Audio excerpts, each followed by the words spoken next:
Prophet sallallahu alaihi wasallam were here today, what would he say?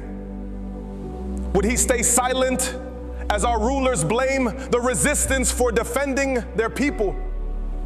Would he accept the shameful excuse that resistance is the problem, not occupation? Tell me, what do they want the resistance to do?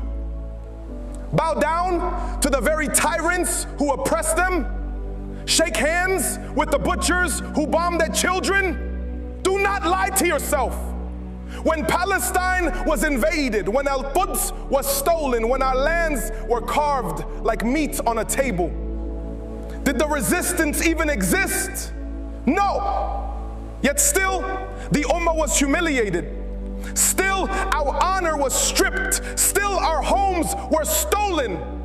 And why? Because our rulers betrayed us. In 1948, they had the numbers, they had the weapons, they had the wealth. But instead of uniting under the rope of Allah, they fought for their own thrones and flags. Some moved their armies half-heartedly. Some signed secret truces. Some cut deals behind closed doors. Palestine was not lost by its orphans or widows. It was lost by rulers who sold the Ummah for palaces and borders. Would Muhammad sallallahu alaihi wasallam call these rulers leaders? Or would he call them what they are? Traitors to Allah, traitors to his messenger, traitors to the Ummah. Would he accept nightclubs and concerts in the streets of Medina where angels once filled the sky with takbir? Would he approve of music drowning the adhan in the land where he walked? Would he bless rulers who build palaces of gold while children starve at their borders? Would he applaud leaders who sell their souls to America for dollars while blocking aid trucks from reaching their starving brothers and sisters? No, he would weep. He would raise his blessed hands and say, "Oh Allah, I complain to you of my weakness and the betrayal of my people." And he would ask us, did I not leave you the Quran and my Sunnah? Did I not command you to hold on to them with your teeth?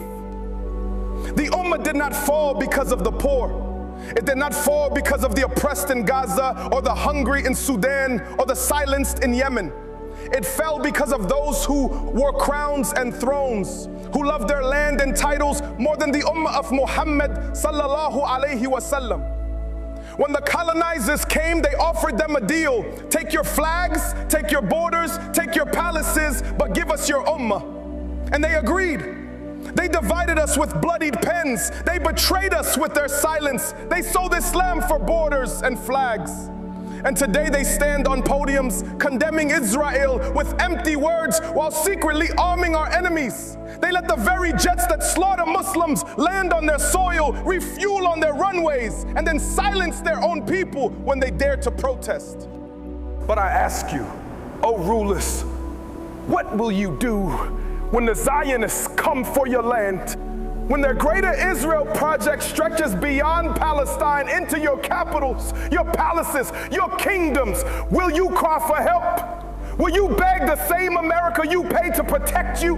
Will you bow again to your masters, hoping their armies will save your thrones? You had gold to buy weapons, but you built palaces. You had oil to build armies, but you bought yachts and concerts. You had an ummah of youth ready to rise, but you silenced them, jailed them, and called them extremists. And when the occupier's shadow falls on your palace walls, you will realize too late that America cannot save you from Allah's decree.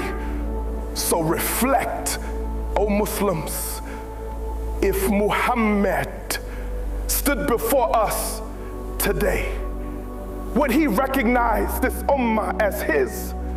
Or would he weep at the betrayal? Would he embrace us as his brothers? Or would he turn away from rulers who feed Zionists while starving believers? Would he smile at our stadiums filled with music, or weep at our masajid standing empty? Would he see unity under Quran, or division under flags drawn by colonizers? O Ummah, do not inherit the betrayal of your leaders. Do not excuse their treason. Do not swallow their lies. rise. Stand with Quran, stand with Sunnah, stand with the oppressed. Raise your voice for Gaza, pray for Sudan. Defend the dignity of the believers everywhere, because the Prophet will not defend traitors on the day of judgment. He will defend the sincere. He will defend the truthful. He will defend those who carried his mission with honor. So I ask you, where will you stand? With the Prophet sallallahu alaihi wasallam, or with the puppets? With the ummah, or with the borders they drew in blood? Oh Muslims, rise! You are the ummah of Muhammad sallallahu alaihi wasallam. Act like it. Oh Allah, remove the hardship from this ummah. Destroy the traitors and conspirators. Make us among those who revive the sunnah of your prophet and die upon his way, and gather us under his banner on the day of judgment. Ameen ya Rab.